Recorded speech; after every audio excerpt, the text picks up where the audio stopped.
Hey there, and welcome to this review of the Enya EUR-X1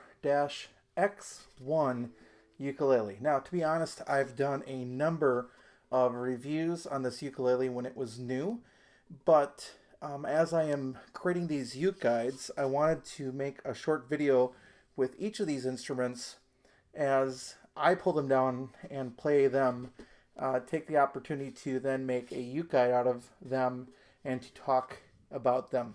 This instrument is still available. You can still buy it from Amazon. I'll put a link below. Highly, highly, highly recommended. Be a little bit of a foreshadowing of what the review is going to say, but let's talk about it. Right now, this one is selling for about $82, and with it, you get not only the ukulele, but you get a really nice gig bag. Now, some people go crazy when you talk about gig bags in an instrument, but the Enya gig bags are really quite nice. Heavily padded, durable. In this model, it comes with a single shoulder strap that you can switch one of two ways, and a hanging hook. And this actually is really a nice feature, more than you would think. If you're going somewhere in public and you just need to hang it up, it's really, really nice. And in fact, when I was buying some Enyas for our school, I'm glad that we got the model that we did that also had the hanging hook, because another one of theirs does not. So the case is really nice. This isn't a review of the case, has a front pocket, but it's included with the price of that $82. And in many cases, if you bought a case that was similar to this instrument, you'd pay maybe $30 to $40 just for this case from another supplier. Also, it is made to fit this round ukulele. So let's talk about it. Now, when I bought this one, they were $29 a piece. That was a weird sale that happened on Amazon in the summer of 2017. That deal has not come back, nor do I expect it to. But at the current price of $82, these things are still a steal, although they're a little different than they were originally. At $82, I think this ukulele exceeds the price tremendously, and we'll talk about that as we go. They have a great build quality. I've had no problems with this ukulele in 2 years. I do throw in a humidifier just for the sake of the wood neck, but other than that, I don't need to in the winter. I haul this one around sometimes in the summer. I've traveled with it out to California on Spirit Airlines as a single carry-on. When I've gone to the LA Ukulele Festival, it's pretty incredible and durable. Now, if you don't know what it's made out of HPL, high pressure laminate, which is the same stuff that countertops are made of, if they're not made out of granite or, the like. But anyway, a number of companies make ukuleles out of HPL, including Martin. And in fact, the company used to claim that their HPL was the same as Martin's, which is interesting to note. Also, Bonanza Ukulele makes ukuleles with HPL. I do not own one of theirs, but I know people that do. That I don't own a Bonanza with HPL. I do own a Bonanza.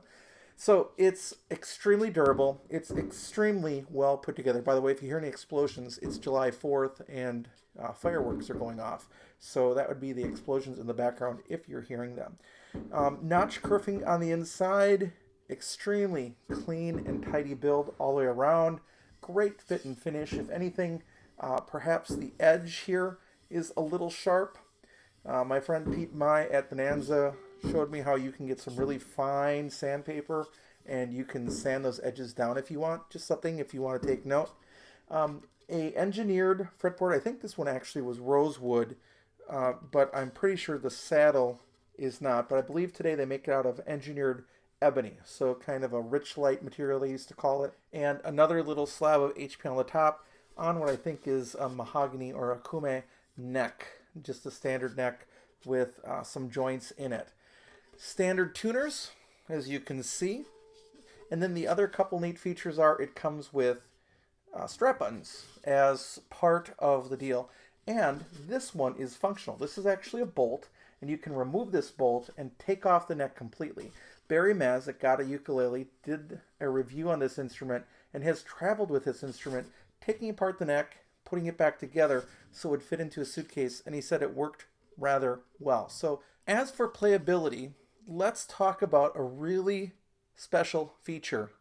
This ukulele has a radius neck. It's a slight radius, but the idea is that your finger doesn't go straight across, it bends.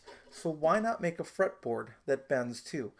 There is no cheaper way to get into a radius fretboard than to buy one of the Enya HPL models, and they come in soprano, concert, and tenor. It's really comfortable to play. You may or may not like the radius, but chances are you won't even notice it. If you're used to playing a flat fretboard and somebody doesn't tell you that it's radius, you probably won't even notice, but it's there. Also, the neck is extremely comfortable. Even though in depth it mimics other ukuleles that I've measured lately for the UkeGuides, there's something about it that becomes more narrow more quickly. And I'm not sure exactly why that is, but the neck feels good. It's very playable. It's made well.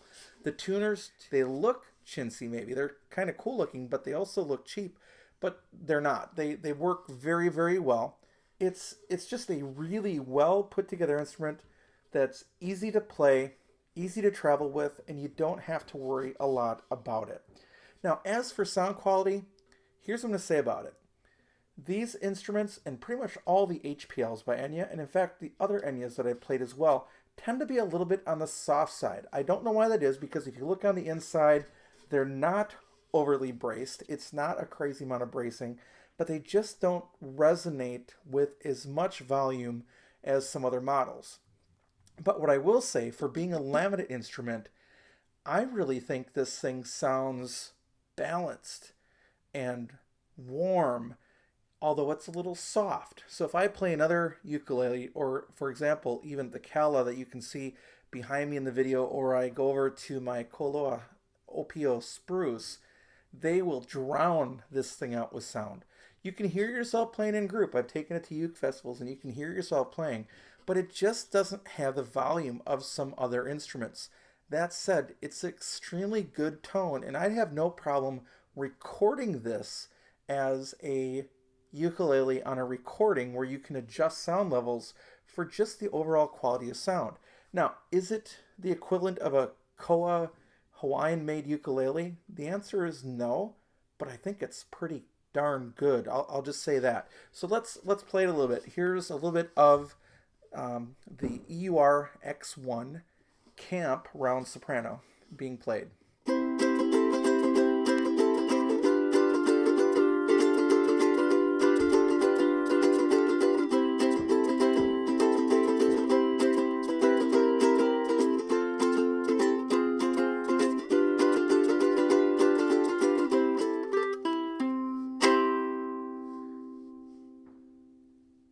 Nice ring afterwards, but not loud.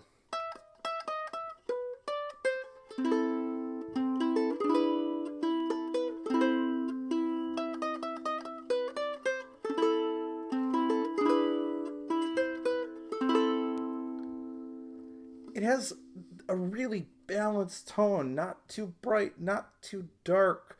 It's just soft. So it makes a great practice ukulele. And again, if you're recording with a microphone where you can bump it up, I think it makes a great recording ukulele. And on my wish list is the cutaway concert version with EQ, with a pickup of this model. It's been on my wish list since I bought this one, and someday I'll go and buy it. So I think it really has really nice sound quality, particularly for a laminate. The other thing I will say is that it ships with Enya's carbon strings, and I think Enya's improved them, but I still would encourage you, if you buy one of these, to replace those strings with maybe another fluorocarbon string, Oasis, Worth, Martin, whatever you'd like, just to feel the difference. Now, if you want to play with the Enya strings for a while, do so, but then down the road, give another set of strings a try, and you might like that. This one is running the Martin 600 strings that I have on so many instruments. So let's talk about details real quick. It is a soprano scale instrument, right? That the scale length is 13.5 inches, like most sopranos, 16 frets, with side marker dots. And a note for that is that on the new ones, they changed to Richlight after they made this one with the rosewood fretboard. They changed to a manufactured ebony or Richlight fretboard and bridge, And then they do not have fret markers on the sides anymore. So just so you're aware if you're buying one. With a note with the bridge too, it is a pull-through bridge where you feed the strings through, tie a bead on the other side, and pull it back out to string the instrument, which is, again, pretty common. We just saw that with the XS Soprano by Romero Creations that I reviewed just the other day. It's obviously a camp-style ukulele. Bernadette from Bernadette Teaches Music called it a pancake, which makes sense. And it's HPL, so you could actually like eat a pancake off of there. It's a countertop material. So soundboard, HPL, back and sides, HPL, a wooden neck of some type. I think it's mahogany, but it could be okume or something like that. Has that radius bridge. The nut and saddle are plastic, but the saddle is compensated, so you can see that it stretches out for the thicker strings to allow them to intonate a little better. Satin finish overall. The overall length is 20 inches, so about an inch shorter than your traditional soprano. And the weight is 1 pound, 1.9 ounces, so just about 1 pound, 2 ounces, which is on the light side. They're open geared tuners, Enya's own. I think they look kind of cool, but they also have the potential to look kind of cheap, just as a thought. The action, I have not adjusted on this instrument at all. It's at 0.5 millimeters at the first fret, and at the 12th fret, it's at 2.5 millimeters, so it's got very low action. The nut width is 35.66 millimeters, and the space, if you look at the first fret between the strings, is 8.70 millimeters, pretty average for a soprano. And the depth is about 21 millimeters, 20.89 millimeters, but again, the way that this neck is designed, it feels really good. It's, again, that satin finish on the neck that feels good, but it's really easy to work with, unlike some other ukuleles. In fact, it almost feels like the neck could be wider still and allow you some more playing room, which is something that would be kind of fun to see. The instrument comes with all sorts of accessories. You get a gig bag, you get a strap that goes on the strap buttons. It's a real wide one. I like 1 inch strap. I think it's 1.5 inches, so you might want to consider a different strap. You get extra strings, which quite honestly I would throw away, but if you'd like them, you can use them. It comes with a capo, comes with a little finger shaker, so if you're playing, you can keep tempo with yourself. Also a great way to make sure you're playing in tempo, because if you hear the rattle going at a different time, when you've got that little shaker on your finger, you can say, oh, I know I'm doing something wrong. Comes with some picks. Probably don't need to use them. They're plastic. And then a little polishing cloth that you can use on it. In summary, it's a throwback ukulele in the style of the old camp ukuleles that were round, that is made of an extremely durable material, HPL. It would make a great starter uke. It would make a great travel uke. Highly, highly recommended for its price point and for all the features that you get with it. The one warning is it's a little soft in volume, and it also could probably use different strings when it arrives, which is also pretty common. So as I review this, out of 5 ukuleles, I will give this one a 4 out of 5. There's not really any way to go wrong with having this ukulele in your collection, either for your own personal practice, to share with somebody else, to travel with. It's a great ukulele. I will say that I've had a couple of friends that have had a tenor model of this, and the neck in those situations had some issues, but the company was very good about replacing that neck, refunding the instrument, doing what it took to make the customer happy. So I think there's really nothing to worry about. Every Enya that I've used and I've owned has just been fantastic. And no, again, not a paid video, but just trying to update the UkeGuides. So thanks for watching this video on the Enya EUR-X1 Camp Ukulele, and we'll see you next time.